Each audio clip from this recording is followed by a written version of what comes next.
Cenário de guerra. 2 pessoas morrem e outras 3 ficam feridas durante tiroteio em Pindamonhangaba. Criminosos chegaram em uma van e efetuaram vários disparos contra uma casa.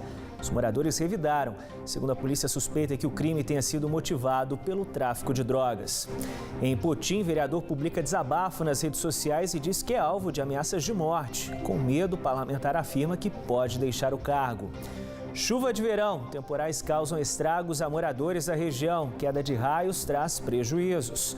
Festa católica. Fiéis de Taubaté participam das celebrações do Cerco de Jericó na Igreja de São Sebastião, no Parque Ipanema.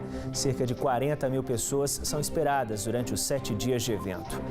E ainda, estilo do verão. Óculos escuros fazem sucesso durante essa estação, mas além da aparência, consumidores precisam ficar atentos com a qualidade desses produtos que protegem os olhos da radiação ultravioleta. Terça-feira, 15 de janeiro. Bem-vindos ao Band Cidade, segunda edição.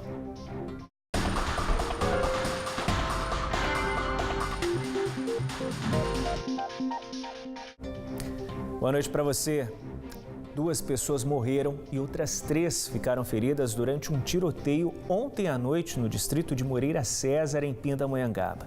Segundo a polícia, cerca de 12 pessoas chegaram em uma van e efetuaram vários disparos contra uma casa. Os moradores revidaram e houve troca de tiros. Quem estava no imóvel havia se mudado para o local há 2 meses. Eles eram de Guaratinguetá e a polícia suspeita que o crime tenha sido motivado pela guerra no tráfico da cidade. Na casa onde o crime aconteceu, um cenário assustador. Marcas de tiros para todos os lados. Isso é o que restou do portão. No quintal ainda havia manchas de sangue. Rastros de uma violência que mudou o clima do distrito de Moreira César, em Pindamonhangaba. Um cenário de guerra que trouxe o medo à vizinhança que ouviu os mais de 50 disparos na noite de segunda-feira. A gente começou a ouvir uns barulhos. Achávamos até que era um rojão, que eram fogos de artifícios, né? Mas daí a constância do barulho era muito grande, era muito alta, muito repetitivo. E começamos a achar que era realmente tiro. Até que a gente ficou na rua, né, vendo mais ou menos a situação. E de repente a gente viu 2 caras pulando o muro do nosso vizinho.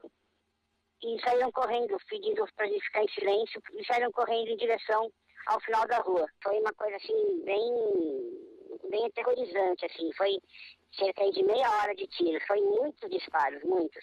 De acordo com testemunhas, por volta de 10h30 da noite, um bando com aproximadamente 10 pessoas desceu da van e efetuou os disparos. 2 pessoas morreram, um homem de 58 anos e um jovem de 30 anos. De acordo com a Polícia Civil, que investiga o caso, o crime teria sido motivado por uma disputa entre gangues. Segundo consta, eles estão há em torno de 60 dias, oriundos de Guaratinguetá, e o que a gente vê em primeira mão é que seria uma rivalidade existente na região de Guaratinguetá, tanto que não são pessoas conhecidas da polícia de Pindamonhangaba. Nós já estamos em contato com a DISE de Guaratinguetá, porque muitas informações são dadas já de fatos anteriores, de homicídios anteriores, de guerra anterior entre eles, que certamente a DISE de Guaratinguetá vai poder aclarar para nós aí a situação, se eles realmente tudo gira em torno da droga ou não.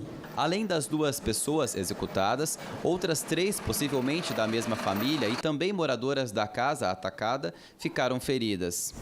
2 mulheres, uma de 25 e outra de 44 anos, e também um homem de 51 anos. O depoimento dos sobreviventes será importante para auxiliar a polícia nas investigações, mas já há pistas dos suspeitos. Nós estamos tentando, temos vários nomes, vários pseudônimos, né, já nas primeiras investigações, mas eu acho que isso aí vai dar para a gente resolver totalmente, porque realmente são muitas informações aparentemente corretas.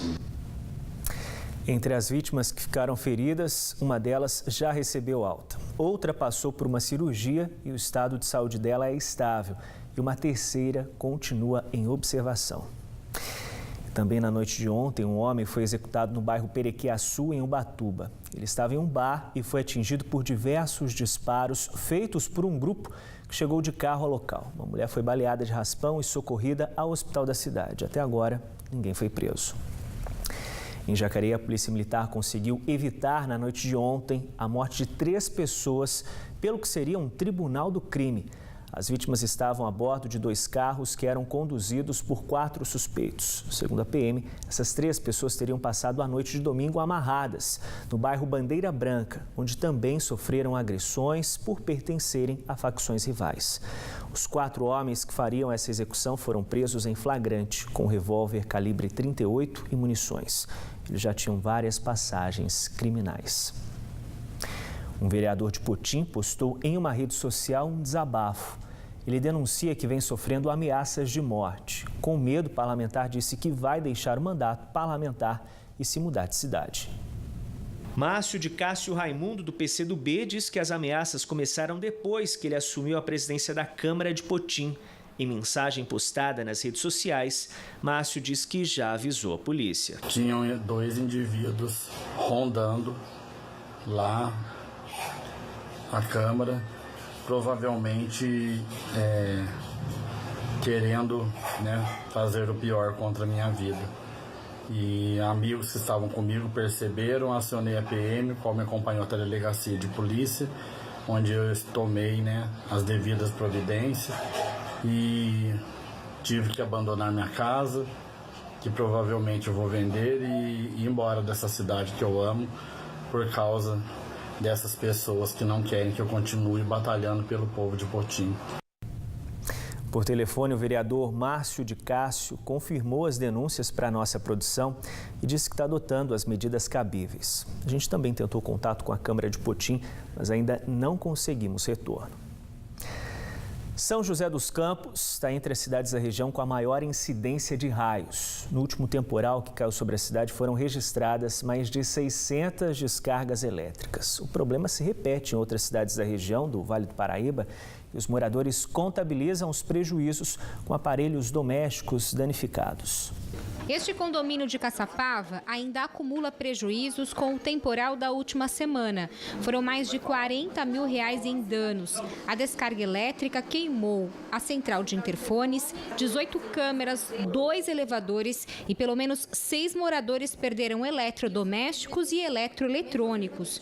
Wilton estava viajando. Quando chegou em casa, começou a ter noção do tamanho do estrago. Vindo de viagem, precisando lavar uma roupa, minha máquina queimou, fomos ligar a televisão, porque eu tenho uma bebê de 2 anos e meio, para assistir, para colocar ela para...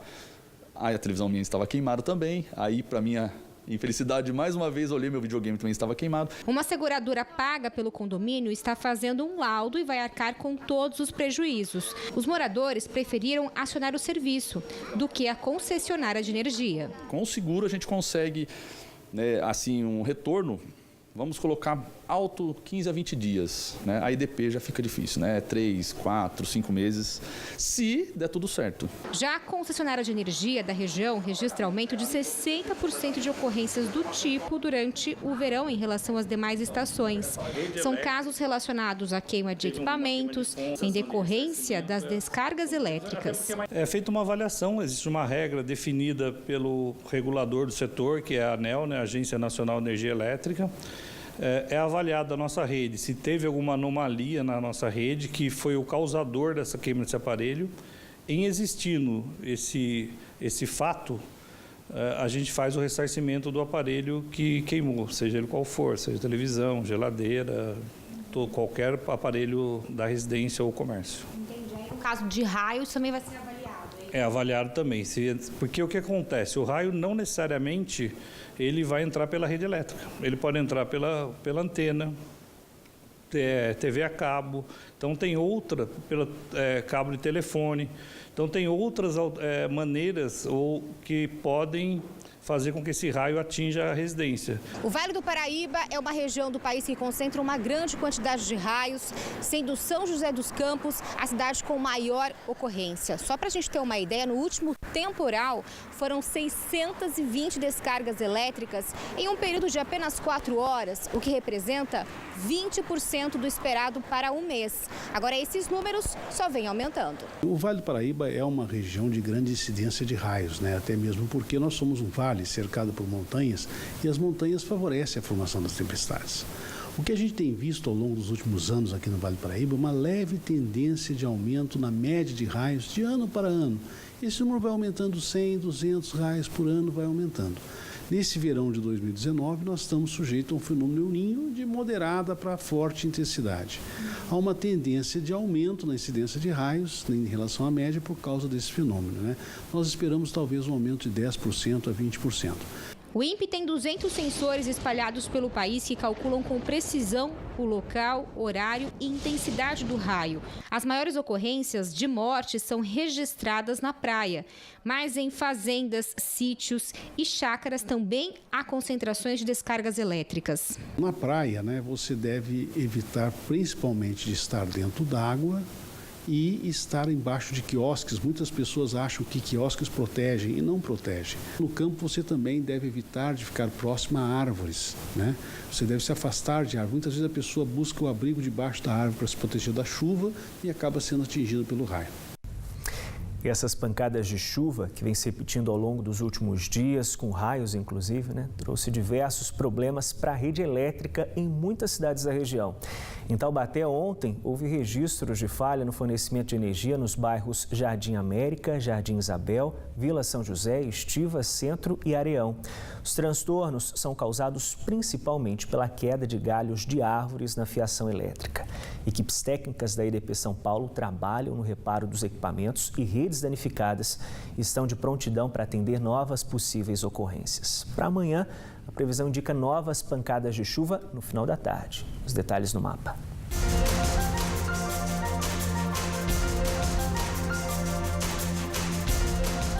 Na Serra da Mantiqueira, mínima prevista de 15, máxima de 28 graus em Campos do Jordão e Monteiro Lobato.